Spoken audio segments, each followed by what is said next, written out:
যার কারণে মানুষ শিক্ষা অর্জন করে বিমান বানায়, কিন্তু শিক্ষার ভিতরে একটু ভুল হয়ে গেলে বিমান ধ্বংস।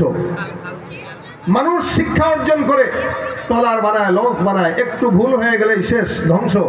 কিন্তু আল্লাহর কোরআনে কিয়ামত পর্যন্ত আল্লাহ পাক সময় দিয়ে দিলেন, একটা নোক্তাকে উপর থেকে নিচে নামানোর কোনো যোগ্যতা পৃথিবীতে কারো আসে নাই, আসবেও না। কথা বলে না কেন? আসবে? পারবে কেউ? ওয়াদউ শুহাদাকুম মিন দুনিল্লাহি ইন কুনতুম সাদিকিন। আমার আল্লাহ ডাক দেয়া বলে, তোমরা তোমাদের সাক্ষীদেরকে ডাকো, যদি তোমাদের সাহস থাকে তোমরা বলো, ওদেরকেও ডাকো। আল্লাহর কোরআনের একটা আয়াত, একটা সূরা, একটা নোক্তা কোন বেঈমানের বাচ্চা অতীতেও ভুল ধরার সাহস করে নাই, ভবিষ্যতেও ভুল ধরার কোনো সুযোগ নাই, ঠিক কিনা? ভাইরা আমার, এই কারণে আল্লাহ পাক কোরআনের ইলম বান্দার জন্য জরুরি করে দেন নাই, ফরজ করে দিয়েছেন। নবী করিম সাল্লাল্লাহু আলাইহি সাল্লাম বলেন, তালাবুল ইলমি ফারিদাতুন আলা কুল্লি মুসলিম। প্রত্যেকটা মুসলমান নরনারীর জন্য কোরআনের ইলম অর্জন করা কি, জোরে বলেন তো, ফরজ। জরুরি না, জরুরি এক বিষয়, ফরজ এক বিষয়। জরুরি হইল ইঞ্জিনিয়ার হওয়া, জরুরি হইল ডাক্তার হওয়া, জরুরি হইল ব্যবসা শিখা, জরুরি হইল ড্রাইভারি শিখা, জরুরি হইল কাগজপত্র ম্যাপ জানা, জরুরি হইল কিভাবে বিল্ডিং করা যায় সেই জ্ঞান অর্জন করা। এগুলো জরুরি হইলে ভালো, না হইলেও চলে। আমরা পাঞ্জাবি পড়ছি, এটা আমাদের জরুরি বিষয়। পাঞ্জাবির উপরে কেউ যদি কোট পরে, এটা আরো জরুরি বিষয়। কিন্তু কোট না পরলেও মানুষ চলতে পারে, পাঞ্জাবি না পরলেও চলতে পারে, গেঞ্জি পরেও চলতে পারে। এ মুসলমান, জরুরত হইলেও ভালো, না হইলেও চলে। কিন্তু বলেন তো, জরুরত যখন প্যান্ট আর শার্ট অথবা জুব্বা অথবা পাঞ্জাবি, কেউ পরলে ভালো, না পরলেও কেউ গালি দেয় না। কিন্তু ফরজ যেই বিধান ১৭ টাকা, কোনো ইমানদার যদি লুঙ্গিটা খুলে এখানে একটা দৌড় দেয়, বলেন মানুষ তারা কি বলবে? কেন? ফরজ বাদ দিয়ে দিস। জরুরি যেটা ছিল এটা হয়েছে তো ভালো, না হইলে সমস্যা নেই, খালি গায়ে থাকলেও সমস্যা নেই, থাকুক না। কিন্তু লুঙ্গি খুলে যদি কেউ দৌড় দেয়, মানুষ বলবে দেখ কত বড় পাগল, মাহফিলে কোত্থেকে আসলো। ঠিক তেমনই ভাবে আল্লাহ পাক রব্বুল আলামিনের দুনিয়ার যত শিক্ষা ব্যবস্থা আছে এগুলো জরুরি। আপনার মন চাবে আপনি অর্জন করবেন, স্কুলে পড়েন, কলেজে পড়েন, যা মন চায় করেন। কিন্তু কোরআনের ইলম অর্জন করা ফরজ করে দিয়েছেন। যে দুনিয়া শিখতে যায় কোরআনকে দূরে রাখে, আল্লাহর আদালতে সেও সবচেয়ে বড় পাগল। কথা বুঝেননি আপনারা? কেন পাগল? ও ফরজ বাদ দিয়া জরুরতের পিছনে ছুটছে।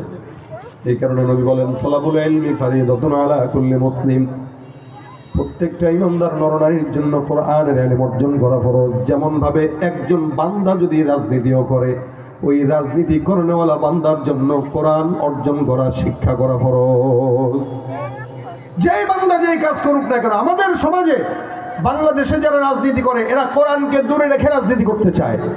যদি কোরআনকে বুকে নিয়ে রাজনীতি করত, তাহলে সংসদে অন্যায় অবিচার হতো না, এবং সংসদে গানের বাউল শিল্পীরা গান গাওয়ার দুঃসাহস করতো না।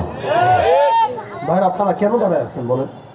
আমার নজর আপনাদের দিকে যাচ্ছে, আমার ডিস্টার্ব হচ্ছে। আপনারা বসেন, আসেন, একটু শুনেন, বসেন। এই মজমায় যখন থাকবেন ততক্ষণ আল্লাহ পাক সওয়াব দিবে। একটু ভিতরে ঢুকে যান, আপনাদের জন্য বসার আয়োজন করছে, সবাই ভিতরে চলে আসেন। যতক্ষণ শুনেন একটু বসে শুনেন, ইনশাআল্লাহ আল্লাহ পাক নূর দান করবে ইনশাআল্লাহ। এখানে যারা যারা আছেন বসেন, চলে আসেন, ভিতরে চলে আসেন। চমৎকার বসার জায়গা, কেন কষ্ট করবেন? ওই যে এখনো দাঁড়ায় আছে এই পাশে, কই আসে না কেন? আসেন। মাদ্রাসার কি কোনো ভলান্টিয়ার নাই? এত দুর্বল পরিবেশনা হলে কেমন হবে? একটু ভলান্টিয়ার থাকবে, এদেরকে দায়িত্ব দেন। দাঁড়ায় আছে কেন? সবাইকে বসায় দেন। আমাদের সমাজে ঘর থেকে শুরু করে সংসার পর্যন্ত, সংসদ পর্যন্ত হার জায়গায় যদি আল্লাহ পাকের কোরআনের চর্চা হয়, দেখবেন কোনো জায়গায় অশান্তি থাকবে না। এত বছর পর্যন্ত আমরা বাংলাদেশকে দেখেছি, আমাদের এই দেশ যারা পরিচালনা করেছে, পরিপূর্ণ কোরআন সুন্নাহ নিয়ে কেউ পরিচালনা করে নাই, কারণ এটা ইসলামী রাষ্ট্র না। হ্যাঁ, এদেশে মুসলমানের সংখ্যা বেশি, কিন্তু সংসদীয় আইনে এদেশ পরিপূর্ণ মুসলিম দেশ না, ঘোষণা করা হয় নাই। এটা ধর্মনিরপেক্ষতার দেশ, আমরা এটা বলি। কিন্তু আল্লাহর কসম, কিয়ামত পর্যন্ত যদি কোরআনকে বাদ দিয়ে কেউ রাষ্ট্র পরিচালনা করে, আল্লাহ পাক কিয়ামত পর্যন্ত তারা চেষ্টা করবে, কিন্তু শান্তি আসবে না, শুধুমাত্র কোরআন না থাকার কারণে। এই জন্য একটা মানুষ যদি কোরআনটাকে সংসদেও মানে তো সংসদটাও শান্তির হয়ে যাবে। একটা মানুষ যদি কোরআনটাকে ঘরেও মানে ঘর শান্তির হয়ে যাবে। একটা মানুষ যদি কোরআনটাকে নিজের ব্যক্তিগত জীবনে মানে ব্যক্তিগত জীবনে শান্তি আসবে কি আসবে না? কথা বলেন, আসবে কি আসবে না? এই জন্য শান্তির জন্য কোরআনের বিকল্প কিছু আছে। সমাধান চাও যদি জীবনে মরণে, ফিরে যাও খোঁজে নাও চোখ রাখো কোরআনে, তবেই পাবে সুখ শান্তির ঠিকানা, তবেই পাবে সুখ শান্তির ঠিকানা, যদি মেনে নাও তুমি মনে প্রাণে। সমাধান চাও যদি জীবনে মরণে, ফিরে যাও খোঁজে নাও চোখ রাখো কোরআনে। এ বাণী সকলের নয় শুধু মুমিনের, যারাই চলবে মেনে ফল পাবে কোরআনের। ঘরে বলো কিবা রাষ্ট্রে বলো, ঘরে বলো কিবা রাষ্ট্রে বলো, অশান্তি দূর করে শান্তি আনে। সমাধান চাও যদি জীবনে মরণে, ফিরে যাও খোঁজে নাও চোখ রাখো কোরআনে। সবকিছুর সমাধান বলেন না দিতে পারে, সব সমস্যার সমাধান, আওয়াজ হলে জোরে বলেন, সব সমস্যার সমাধান দিতে পারে আল কোরআন। সব সমস্যার সমাধান একমাত্র কোরআন ছাড়া সমাধান দেওয়ার অন্য কোনো কিতাব নেই। এই কারণে কোরআন পবিত্র, এটা আল্লাহ পাকের নূর। কোরআনকে বলা হয় আল্লাহর নূর, আল ইলমু নূরুম মিন ইলাহি।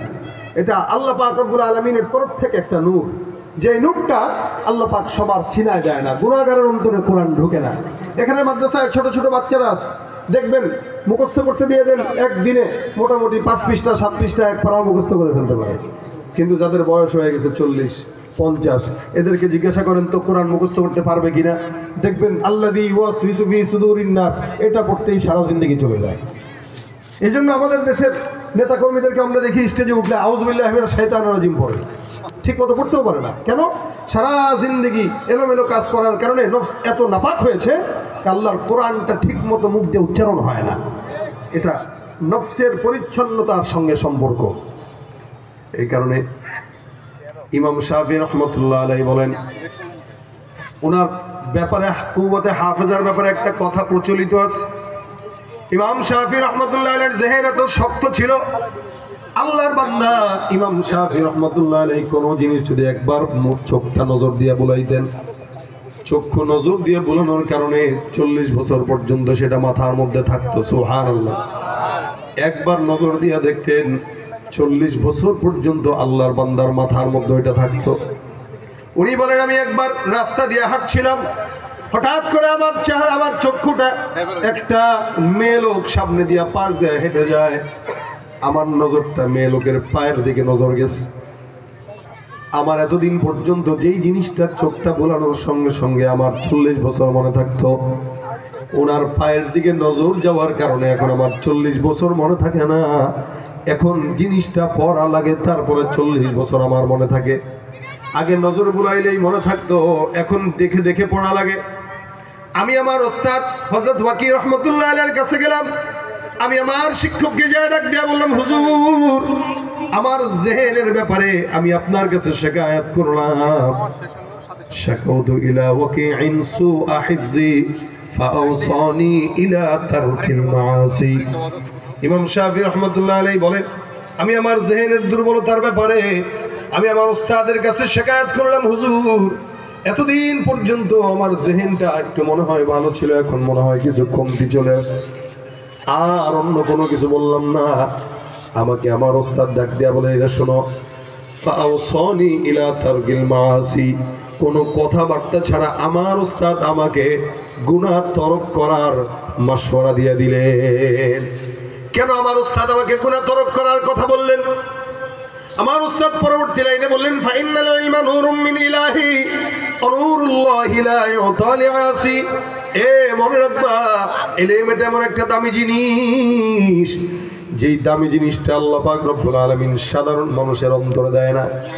যার কারণে দেখবেন ডাক্তার হয় মানুষ 30 বছর 35 বছর বয়সে, ইঞ্জিনিয়ার হতে হতে মানুষের বয়সটা অনেক দূর পর্যন্ত চলে যায়। এ মুসলমান, সব মানুষ শিক্ষাগত যোগ্যতা যত বেশি বয়স হয় তত বেশি তার অর্জন হয়, কিন্তু কোরআনের হাফেজ যারা দেখবেন, কোন কোরআনের হাফেজ 20 বছর বয়সে হাফেজ হতে পারে না। অধিকাংশ হাফেজে কোরআন 7 থেকে 10 বছরের মধ্যেই হাফেজ কমপ্লিট হয়ে যায়। কেন? ওই যে যাদের বয়স হয়ে গেছে ওরা দুনিয়া শিখে, যার কারণে বয়সের সাথে দুনিয়ার শিক্ষার সঙ্গে সম্পর্ক নেই। ও যত গুনাহ হোক ও পড়লে পারবে, কিন্তু কোরআন গুনাহ যত বাড়বে নফস তত পরিচ্ছন্ন থেকে দূরে যাবে, নফস তত গুনাহগার হবে, আর কোরআন তত তার অন্তরে ঢুকা বন্ধ করে দিবে।